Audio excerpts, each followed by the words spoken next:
اسلامی بھائیوں، اللہ پاک کا کروڑ ہا کروڑ احسان ہے کہ اس نے ہمیں ماہ رمضان جیسی عظیم الشان نعمت سے سرفراز فرمایا۔ ماہ رمضان کے فیضان کے کیا کہنے، اس کی تو ہر گھڑی رحمت بھری ہے۔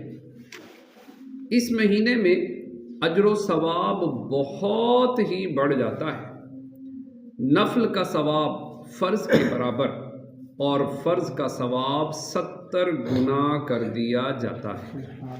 بلکہ اس مہینے میں تو روزے دار کا سونا بھی عبادت میں شمار کیا جاتا ہے۔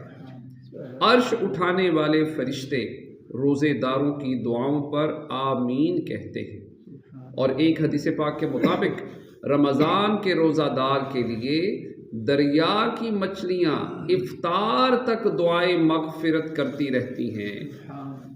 روزہ باطنی عبادت ہے، کیونکہ ہمارے بتائے بغیر کسی کو یہ علم نہیں ہو سکتا کہ ہمارا روزہ ہے، اور اللہ تعالیٰ باطنی عبادت کو زیادہ پسند فرماتا ہے۔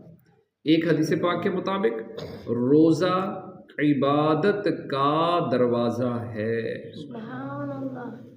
اس ماہ مبارک کی ایک خصوصیت یہ بھی ہے کہ اللہ تعالیٰ نے اس میں قرآن پاک نازل فرمایا ہے۔